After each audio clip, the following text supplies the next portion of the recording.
Quand tu vieillis, c'est les autres qui te le font sentir et savoir sans même te le dire clairement. Et c'est une histoire de perception finalement. Récemment, je buvais un verre avec une fille beaucoup plus jeune que moi. Et je lui ai fait un regard de beau gosse, qui pour moi est un regard de beau gosse. Sauf que c'est juste histoire de perception. Moi, j'ai fait mon regard que j'ai pratiqué pendant des années, tu vois. Sauf que mon visage, il a un peu évolué, tu vois. J'ai trinqué, je lui ai fait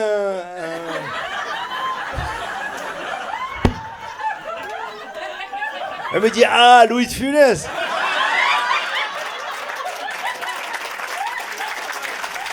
J'étais dans un restaurant aussi à Paris il y a quelques temps. Je suis en train de dîner seul. J'adore ça, je dîne seul. Et il y a un mec à côté de moi, il est au téléphone. Et il dit, non mais il va m'entendre Fabrice, tu vas voir, non mais il va arriver là, je dîne avec lui, je vais le déglinguer le gars, il a pas le droit de faire ça, d'abord il me met pas dans la boucle, c'est moi qui fais tout le boulot, putain mais quel connard, tu vas voir, mais là je suis déchaîné, attends qu'il arrive, tu vas voir, t'inquiète pas, il arrive, je te laisse. Et là il y a le gars qui arrive, tu vois. Et il lui dit, ça va Fabrice il s'assoit.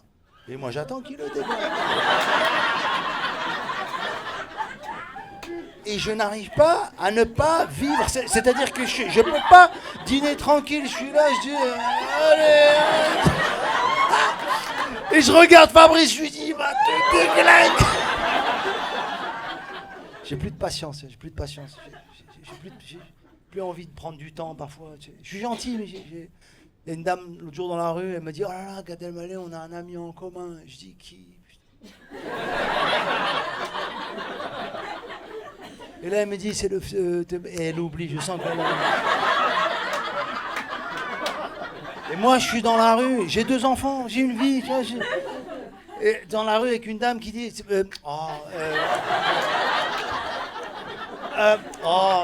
avec son mari, elle lui dit, mais enfin, chérie...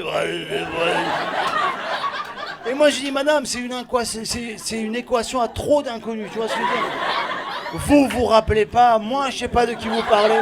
Moi, je vous connais pas, vous me connaissez pas, votre mari, il a pas envie d'être là.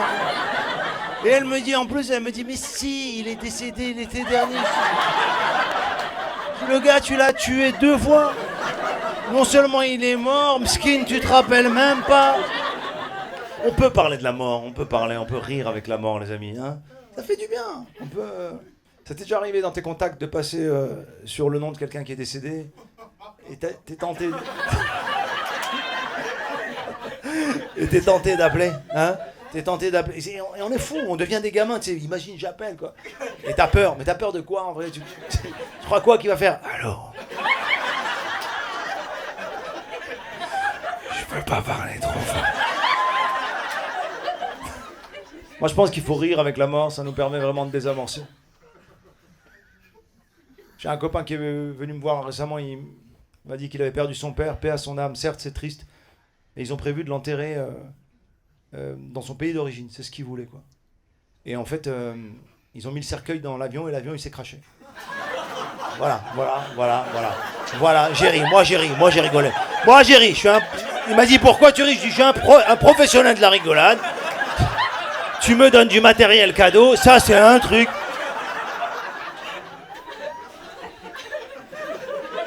Je lui ai dit, t'es le seul mec au monde qui a eu un membre de sa famille dans un crash aérien et qui peut dire, heureusement, il était déjà mort.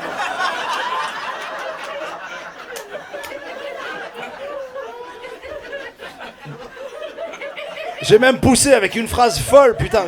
Je sais pas comment ça m'est sorti, j'ai dit, cela dit, il vaut mieux qu'il meure mort.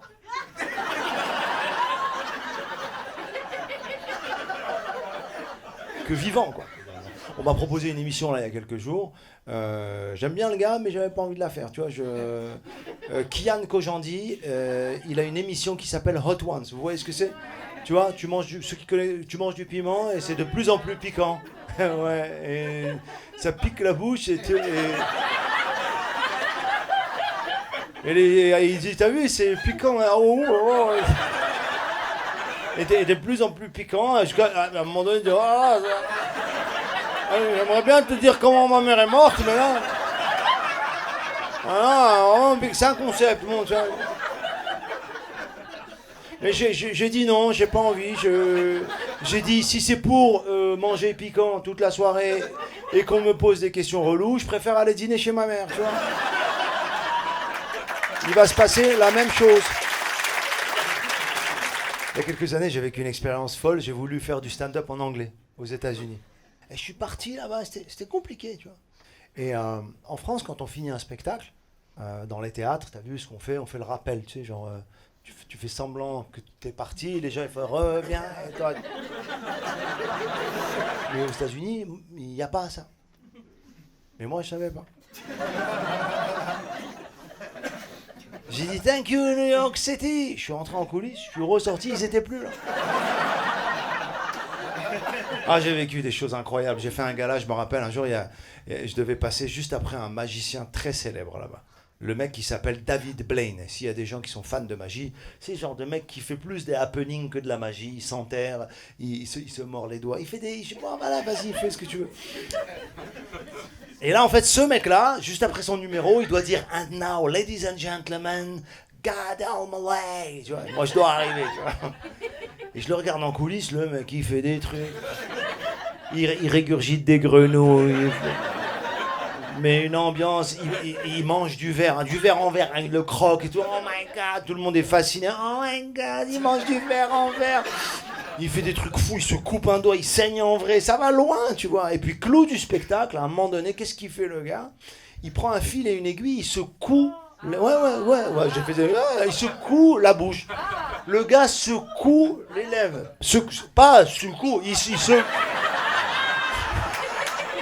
Pas il secoue. Il secoue la bouche. Tout le monde est là dans la salle. Oh my God, il secoue la bouche. Moi, en coulisses, je pense qu'à une chose. Comment il va faire pour m'annoncer cet enfoiré? J'étais dîner chez des amis il y a quelques jours. Et puis, il y a un mec qui a dit il y a ma femme qui va nous rejoindre. Mais je voulais vous avertir avant, c'est qu'elle a énormément grossi. Moi, ça m'a choqué, quoi. Je me suis dit, pourquoi il nous parle de ça? D'où il nous mêle... Enfin, je veux dire, c'est ta responsabilité, ta femme a grossi. Gère ta femme, gère toi, qu'elle se gère, tu vois. Et puis en plus, depuis quand on juge les gens sur leur apparence physique? T'es d'accord avec moi? On stigmatise pas les gens sur... Enfin, c'est ce que je pense, tu vois. C'est débile.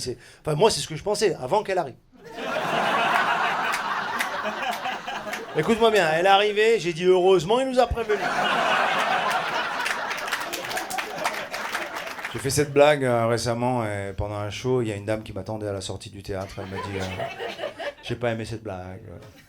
Vraiment, c'est vraiment dur ce que vous dites par rapport à cette dame. Je dis mais je me moque pas d'elle, je me moque du mec et sa bêtise de préciser ça sur sa femme, c'est lui qui est con. Je dis, vous savez, la dame en question, elle est au courant.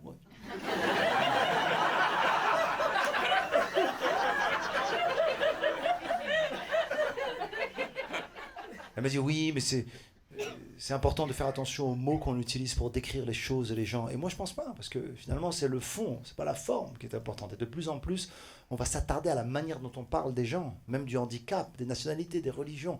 On a de la précaution, tu vois. Et un mec le jour, il m'a engueulé. Ouais, on me dit pas aveugle, on dit non-voyant. Je lui dis frérot, j'ai un copain, il est aveugle. Récemment, il m'a dit, Gad, ils ont changé le mot, mais je vois toujours pas.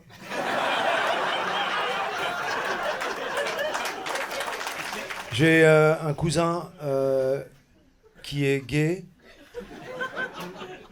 C'est pas ça la blague, hein. C'est quoi cette réaction?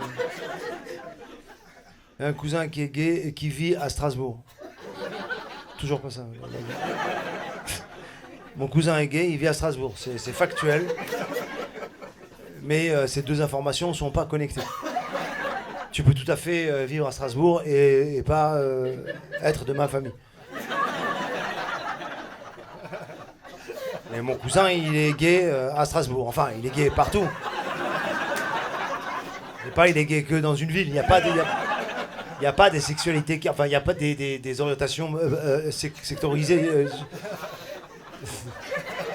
Genre, il est gay à Strasbourg, il arrive à Paris, ouais, il y a des meufs. Non, pas du tout. Il est gay partout, c'est un gay enfin, il est gay dans tous les endroits, tous les endroits où il va. Il est gay, il peut être gay à Marrakech, il peut être gay, il se déplace et Voilà, c'est pas, je juge pas, c'est. Et il a fait son coming out pendant un dîner familial. Famille de tradition judéo-marocaine. Il a choisi le repas du vendredi soir pour. Écoute-moi bien, je te jure, sur la tête de ma mère, j'ai jamais vu ça, la réaction de ses parents, c'est un truc. La mère a aboyé. Écoute-moi. Non mais c'est un level de. Il a dit. Le père s'est mis sous la table, il a fait semblant d'être décédé. C'est quoi notre culture à un moment donné? À quel moment on est à l'écoute? Et moi je me suis posé la question, je me suis dit, imagine, moi ça m'arrive, tu vois. Après je suis pas gay, nulle part, mais c'est pas. Enfin, je suis même pas, c'est pas une question d'un endroit, je suis pas gay, j'ai rien, je m'en fous. Parfois, c'est pas que j'aurais pas. Des fois, c'est pas. Un jour, je me suis dit, ah, pourquoi pas, mais trop de logistique. Parfois, je me suis dit, il y a eu des moments de ma vie où je dis, ouais, bah, allez, on va sortir, allez, sors les affaires. Mais trop d'organisation, tu vois. Mais je me suis posé la question, j'ai même poussé le truc. Parce que je voulais savoir, tu vois, mes parents. Je me suis dit, imagine, moi, si j'étais gay, coming out, comment ils vont réagir, quoi. Et j'ai été voir ma mère. Et je lui ai dit. Elle m'a dit, je m'en doute.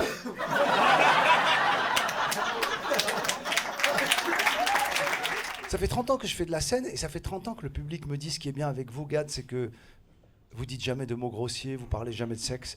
C'est pour ça qu'on peut venir vous voir en famille et on n'est jamais embarrassé. Mais... Sauf que moi, ça fait 30 ans que j'ai envie de parler de ça. Et j'ai des anecdotes, j'ai des trucs. Même ce soir, j'ai un petit peu envie d'en parler, mais j'ose pas. Ok, ça va, ok. Ok, ça va, t'as pas besoin de... J'avais une ex que j'aimais bien. En fait, moi, comment vous dire? Elle avait une sexualité très... Pardon? Elle avait un grand appétit. Là, wow, là, c'est un peu coquin. Vous l'avez dit de manière un peu... Oh là là, oui. Oui, parce que moi, elle était créative. Tu vois ce que je veux dire? Moi, je suis pas... Comment? Oui, je participe à l'activité, mais... Je suis pas, c'est pas là où je m'exprime et je vais être un peu, je vais pas inventer des choses. Voilà, j'ai une sexualité traditionnelle, un peu, tu vois, non, un peu, tu vois, conservateur, tranquille. Voilà, on est là, on fait, voilà. Elle, non, elle venait avec des sacs, avec du matos dedans. Écoute-moi bien, mes potes d'enfance, ils l'avaient surnommé Kiloutou.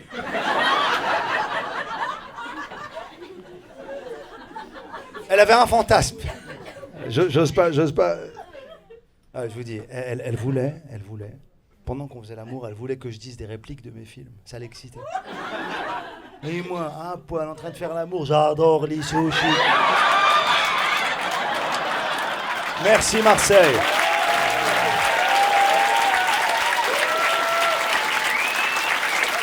Merci Marseille, merci. Waouh.